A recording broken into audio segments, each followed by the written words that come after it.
안녕하십니까. 다산중앙교회를 심유하고 있는 최식 목사입니다.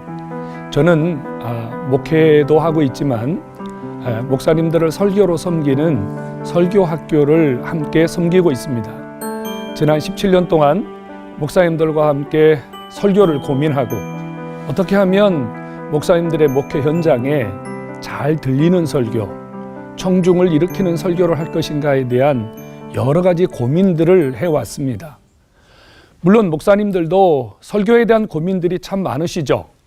처음 목회를 시작하는 분들은 처음 목회를 시작하는 대로, 또 목회를 계속 10년, 20년, 30년 목회를 진행하면서 목사님들의 끊임없는 고민이 설교라고 생각합니다.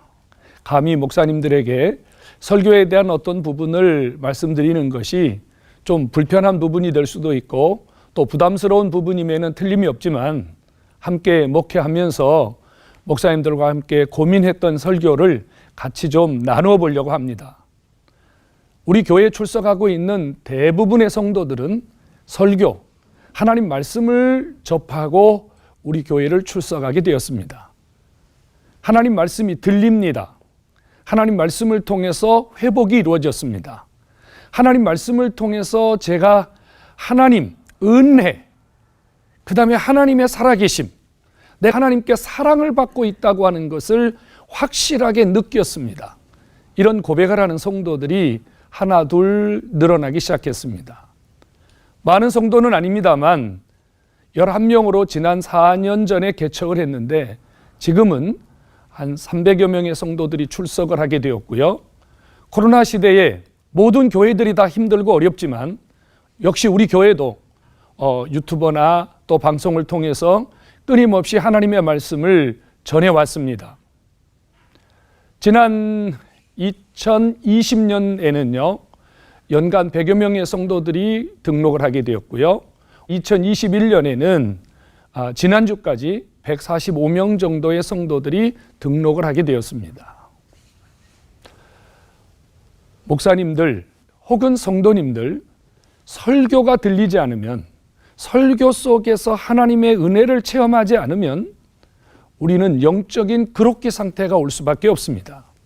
목회자는 목회자대로, 또 성도들은 성도대로 설교에 대한 부분을 정말로 중요하게 생각해야 되고, 메시지가 없는 교회, 메시지가 없는 예배, 메시지가 없는 목회자, 도저히 상상할 수 없습니다. 그래서 오늘 저는 함께 고민하면서 생각하려고 하는 부분은요, 좀 목회자분들에게 조금은 도움이 됐으면 하는 바람을 가지고 설교에 대한 이야기를 좀 나눠보려고 합니다. 도대체 설교는 무엇일까요? 많은 목사님들이 학교에서 설교학을 배우셨습니다. 설교에 대한 정의들이 다 있으시죠. 설교는 복음을 전하는 것이다, 전도하는 것이다, 가르치는 것이다, 이런 신학적인 많은 정의들을 가지고 있습니다. 이런 정의들만 가지고 과연 설교가 가능할까요? 저 개인은 이런 생각을 합니다. 설교자가 설교를 해내기 위해서는 설교자 자신만이 가지고 있는 정의가 필요하다고 생각합니다. 어느 목사님에게 목사님 설교가 뭡니까? 이렇게 물었을 때 나는 설교가 이런 것이다. 나는 설교가 이런 것이다.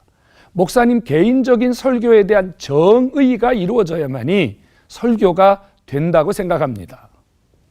사람들이 저에게 묻습니다. 목사님에게는 설교가 뭡니까? 이렇게 묻습니다. 그래서 저는 제가 가지고 있는 설교 정의를 이렇게 설명했습니다. 설교는 읽기, 쓰기, 말하기다. 여러분, 읽기, 쓰기, 말하기 이거 어디서 하는 겁니까? 초등학교 들어가면 맨 먼저 하는 것이 읽기, 쓰기, 말하기입니다. 설교를 시작하기 전에 설교에서 가장 중요한 베이스, 설교하기 위해서 가장 중요한 기초 공사가 이루어져야만이 그 위에서 설교라고 하는 기둥이 세워지고 또 설교라고 하는 디자인이 이루어지고 설교라고 하는 결과물이 나타난다고 저는 생각합니다. 설교는 읽기입니다. 어떻게 본문을 읽어내느냐 이 말이죠. 많은 설교자들의 고민은 본문을 읽었는데 이 본문을 통해서 무엇을 전달할 것인가, 무슨 설교를 해내야 될 것인가에 대한 고민이 정말로 많습니다. 어쩌다 하면 한 번 하는 설교 같으면 문제가 없겠습니다만 매번 설교를 해야 되고, 특별히 절기, 추수감사절, 부활절, 고난주간, 또 성탄절, 이런 절기 때마다 한정된 본문에서 똑같은 대상을 향하여 설교를 반복해야 되는 부담을 가지고 있는 설교자들에게는 본문 읽기, 본문에서 어떤 말씀을 끄집어낼 것인가에 대한 고민은 정말로 피할 수 없는 고민입니다.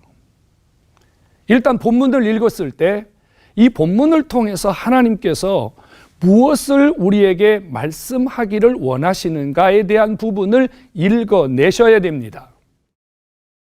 성경 본문에는요, 모든 사건이 처음부터 마지막까지 기록되어 있지 않습니다. 예를 들자면 예수님께서 산에서 내려오시니 많은 무리들이 따라왔다 그럽니다. 자, 우리는 이 말씀을 가만히 곰씹어 보면요, 예수님이 어디 산에서 오신 것인가, 얼마 동안 산에서 계시다가 오신 것인가, 그리고 많은 무리가 따랐다고 했는데 그 무리의 정도가 얼마인가, 우리는 이것을 정확하게 알 길이 없습니다.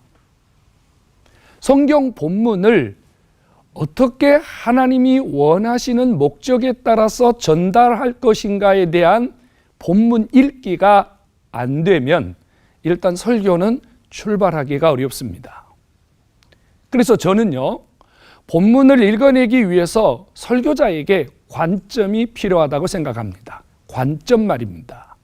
이 본문을 하나님의 관점, 설교자의 관점, 청중의 관점, 이 관점을 가지고 성경을 읽어내는 이 관점이 없다면, 이 관점에 대한 눈이 없다면 본문을 읽어내는 것은 정말로 어렵다고 생각합니다. 한 본문 속에는요, 다양한 앵글이 존재합니다. 예수님도 등장하고 제자들도 등장하고 그 다음에 어떤 문제를 가진 인물도 등장하고 보이지 아니하는 청중들도 등장합니다. 그런데 이제 우리가 설교를 하다 보면, 또 설교를 준비하다 보면 이 본문에 등장하는 모든 사람들을 다 싸잡아서 한꺼번에 설교를 통해서 메시지로 전달하려는 그런 욕심을 가진 분들이 무척 많습니다. 본문 읽기라고 하는 말은 내가 오늘 이 본문을 읽어내면서 누구를 중심으로 설교할 것인가, 어떤 관점을 가지고 설교할 것인가가 본문 읽기입니다. 성경 본문 안에 다양한 앵글들이 존재하지만 그 다양한 앵글들 중에서 오늘은 내가 예수님을 메인 앵글로 설교해야 되겠다, 아니면 제자를 메인 앵글로 설교해야 되겠다, 아니면 문제를 가진 어떤 인물을 내가 메인 앵글로 설교해야 되겠다. 먼저 이 앵글을 정하는 것이 관점이고요, 그 관점이 설교의 메시지로 진행되기 위해서는 이 앵글에 따라서 관점을 찾아내셔야 됩니다. 예수님이 앵글이라면 예수님이 말씀하신 거, 예수님이 행동하신 거, 예수님이 무언가 움직이셨던 거, 이런 것을 중심으로 내가 오늘 설교하려는 관점을 찾아내는 것이 바로 읽기입니다. 마태복음 8장에 보면요, 1절부터 4절까지인가요? 예수님이 산에서 내려오셨는데 한 나병 환자가 주님 앞에 나왔습니다. 이 나병 환자는 사람들의 방법을 통해서는 전혀 치유할 수 없는 사람입니다. 그런데 결과를 보면요, 이 나병이 그 자리에서 즉시 깨끗하게 나았습니다. 어떻게 이런 일이 가능했을까요? 이 설교를 하기 위해서는 예수님을 메인 앵글로 쓸 것이냐, 나병 환자를 메인 앵글로 쓸 것이냐, 설교자가 관점을 가져야 됩니다. 만약에 예수님을 메인 앵글로 쓴다면 예수님의 말과 행동 중에서 관점을 잡아야 돼요. 예를 들자면 예수님이 그 나병 환자의 몸에 손을 대셨다. 이게 관점이에요. 여러분 아시잖아요. 예수님은 전능하신 분이잖아요. 말씀만 가지고도 얼마든지 나병보다 더 큰 병도 치유할 수 있는 분입니다. 그런데 예수님이 일부러 나병 환자에게 손을 댔습니다. 이게 관점이에요. 왜 예수님이 손을 대셨을까? 이 관점 하나를 가지고 설교를 이끌어가는 것을 바로 읽기, 관점 설교라고 이렇게 부릅니다. 만약에 이 나병 환자가 메인 앵글이라 그러면요, 여러분 아시잖아요. 나병 환자는 함부로 다닐 수 없는 사람이에요.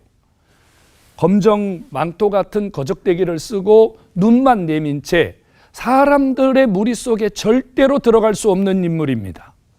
사람들이 가까이 오면 나 부정합니다. 부정합니다. 오지 마세요. 자기와 사람들이 접촉하지 않도록 자기의 부정을, 자기의 문제를 사람들에게 드러내는 인물이잖아요. 그런데 이 인물이 어떻게 그 많은 사람들의 무리 속에 나왔을까? 나오다라고 하는 관점 하나가 읽기입니다. 한 본문을 설교할 때 예수님도 등장시키고 나병 환자도 등장시키고 제자도 등장시키고 이렇게 많은 인물을 등장시키면 설교가 분산되죠. 설교의 포커스가 분산되어 가지고 설교가 잘 안 들립니다. 메인 앵글을 중심으로 관점을 찾아내는 것, 이것을 읽기라고 합니다. 관점을 중심으로 설교를 읽는 눈이 설교를 시작하는 첫걸음이라고 생각합니다. 이제 보통 우리가 익숙한 본문들이 있잖아요. 설교를 많이 했거나 비교적 사람들이 많이 알고 있는 본문들은요, 그냥 중요한 관점을 놓치고 지나가는 경우가 너무 많습니다. 굉장히 많아요. 설교자들에게 설교를 시작하기 위해서 제일 중요한 것은 본문을 읽어내는 겁니다. 읽기입니다. 설교가 무엇입니까? 두 번째는 쓰기입니다. 설교는 작성이 돼야만이 성도들에게 전달할 수 있는 거리가 생기는 거잖아요. 죄송합니다만 많은 목사님들과 함께 이 설교를 나누면서 이 목사님들께 설교를 작성하는 부분에 대해서 이렇게 함께 실험도 해보고 부탁도 드려보고 이런 과정을 여러 번, 정말 수백 번 반복해 보았습니다. 정말 안타까운 것은 이제 우리가 어떤 본문이 주어졌을 때 그것을 논리적인 방법을 통해서 설교를 작성하는 것, 꾸며내는 것이 쉽지 않더라는 겁니다. 글쓰기가 안 되면, 문장이 안 만들어지고 글이 만들어지지 않으면 메시지로 전달하는 것은 불가능합니다. 이것은 신학이 아니거든요. 이건 논리예요. 논리는 일정한 프레임이 필요합니다. 내가 어떤 글을 써내기 위해서는 그 글을 써내기 위한 구조가 필요합니다. 이 구조가 머릿속에 들어있는 분하고 구조가 잡히지 않은 분하고는 하늘과 땅입니다. 본문을 읽었는데 관점도 생겼는데 이 관점을 어떻게 문장으로 만들 것인가, 어떻게 글로 작성해서 내가 말하려고 하는 내용을 충분하게 전달할 것인가에 대한 부분은 설교자에게 아주 중요한 부분입니다. 프레임이 필요합니다. 구조가 필요합니다. 이제 보통 목사님들이 많이 사용하는 구조는 서론, 본론, 결론, 직선 논리라고 하거든요. 이 직선 논리 형태로 대부분의 목사님들이 아마 설교를 진행하실 겁니다. 그런데 이 직선 논리는 원래 스피치용이 아니고요, 보고용이에요. 보고서를 사용할 때 쓰는 논리가 보통은 이런 직선 논리 형태인데 어디서부터 기인됐는지는 잘 모르겠습니다만 이제 이 목사님들이 설교로 시작했다 그러면 첫째로, 둘째로, 셋째로 이게 전부 설교의 한 형태처럼 마치 설교에 굳어진 한 흐름처럼 되어버린 것은 굉장히 안타까운 현실이라고 저 개인적으로 생각합니다. 또 어떤 분들은 뭐 기승전결로 이렇게 진행하시는 분들도 있고요. 그 다음에 이제 몇 년 전부터 한국교회 많이 목사님들이 사용하고 있는 스토리텔링 같은 경우도 있고요. 뭐 여러 가지 방법으로 우리가 스피치를 진행해야 되는데 설교를 만들어 가야 되는데요. 설교를 만들어내기 위해서는 반드시 쓰기를 넘어갈 수가 없습니다. 쓰기 말입니다. 조금 더 구체적으로 이제 설명을 해보겠습니다. 설교의 쓰기는 바로 설교의 내용을 꾸미는 일이기 때문에 목사님들이 이 설교의 내용을 꾸미는 일에 온 힘을 다 기울여야 됩니다. 이제 대부분의 목사님들은 본문의 배경이라든지 또 본문에 대한 원어 연구라든지 또 본문이 갖고 있는 신학적인 의미라든지 이런 것들을 중심으로 보통 이제 설교를 이끌어 가시게 되는데 조금 이렇게 제가 2014년도에 이 관점 설교에 대해서 제가 하나 더 논문을 쓰게 됐고 학위를 받았는데요. 그 논문을 쓰면서 제가 조사한 바에 의하면 많은 목사님들의 설교의 용량이 설교를 통해서 청중들에게 전달하려고 하는 분량이 너무 많다는 거죠. 한 설교에서는 메인 앵글 하나, 관점 하나면 사실은 충분히 청중들과 얼마든지 교류가 가능한데 앵글도 많이 등장하고 관점도 많이 등장하고 관점이라고 하는 것은 바로 첫째로, 둘째로, 셋째로 하게 되면 하나가 관점이 되는 거거든요. 첫 번째가 관점이 되고 두 번째가 관점이 되고 세 번째가 관점이 됩니다.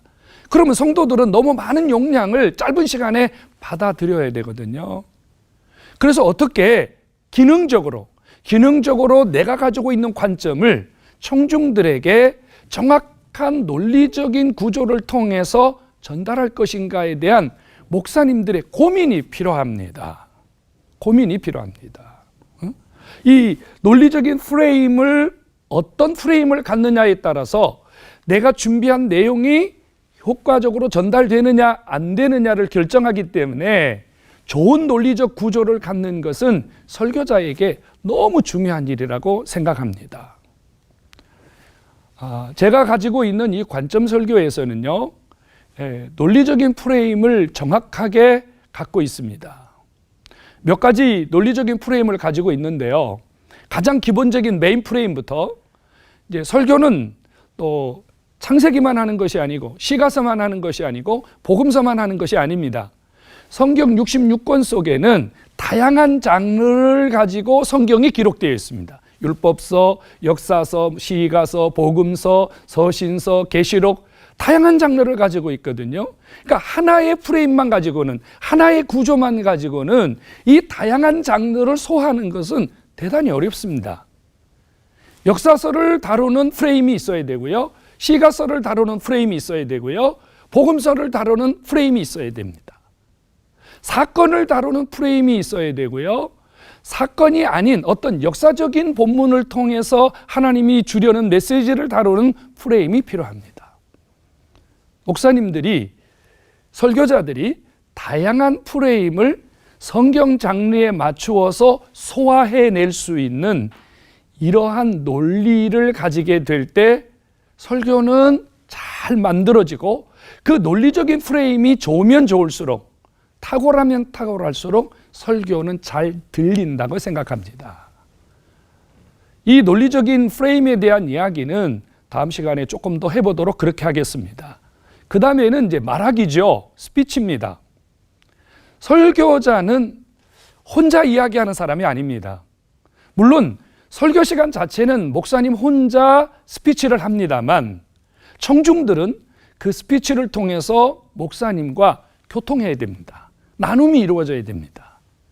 목사님 설교가 들리고 목사님의 설교가 청중들 속에 뭔가 메시지로 작용하고 있다는 것이 현장에서 반응으로 나타납니다. 가장 쉬운 반응은 아멘 소리겠지요. 또 하나의 반응은요, 청중들의 표정입니다. 집중력입니다. 설교를 듣고 난 이후에 청중들이 가지고 있는 삶의 태도입니다. 설교자는 자기가 준비한 컨텐츠를 청중들에게 효과적으로 시간에 맞추어서 전달하는 설교를 진행하는 능력을 가져야 됩니다. 설교 진행 능력은요, 크게 두 가지거든요. 크게 두 가지입니다. 하나는 발음이거든요. 얼마나 정확한 발음을 할 수 있느냐, 얼마나 정확하게 자기가 말하는 것을 전달할 수 있느냐. 또 하나는 표현력입니다. 같은 본문이라도 어떤 표현을 하느냐에 따라서 청중들이 설교를 들을지 안 들을지를 결정하게 됩니다. 며칠 전에 어느 목사님과 사모님과 함께 식사를 나누었는데요. 그 사모님이 하시는 말씀이 이런 말씀이에요.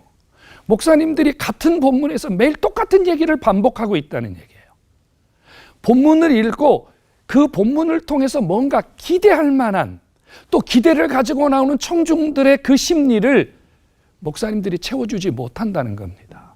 그래서 청중들이 그냥 마음을 닫아버리는 거거든요. 스피치는 훈련이 필요합니다. 책을 많이 읽어서 다양한 그 장르의 이 어휘력을 갖는 것이 중요하고요. 또 자기가 갖고 있는 이 설교 전달에 스피치에 핸디캡이 있다면, 문제가 있다면 이 부분들을 적극적으로 개선하는 노력이 필요하다고 생각합니다. 아무리 좋은 내용을 꾸몄어도 강단에 올라가서 그게 청중들에게 효과 있게 전달하지 못한다면 무슨 소용이 있겠습니까? 아무리 기도를 많이 하셔도, 아무리 내용 연구를 많이 하셔도 전달에 대한 기능이 떨어진다면 설교를 진행하는 그 시간에 맞는 능력이 저하된다면 그 설교는 결과를 기대하기 어렵다고 생각합니다. 설교는 어떻게 본문을 읽을 것인가? 어떻게 본문을 작성할 것인가? 그리고 이 본문을 어떻게 전달할 것인가에 대한 기본적인 과정이 먼저 이루어진 다음에, 그 다음에 이제 설교의 기능적인 부분을 하나 둘 세워가야 되는 것이 옳다고 생각합니다. 자, 지금 성경을 한번 펴보시고요.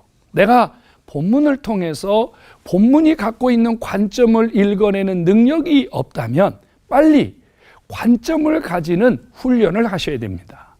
종이 한 장을 옆에 놓으시고 어떤 본문을 피시든지 내가 이 본문을 내가 가지고 있는 프레임을 통해서 정확하게 이것을 글로 작성해내는 능력이 좀 부족하다고 생각이 된다면 논리 연습을 하셔야 됩니다. 프레임을 가지셔야 됩니다. 내가 설교를 작성할 수 있도록 본인의 능력을 향상시키셔야 됩니다. 많이 들어보셔야 돼요. 본인의 설교를 녹음을 해서 많이 들어보시고, 요즘은 기술이 좋지 않습니까?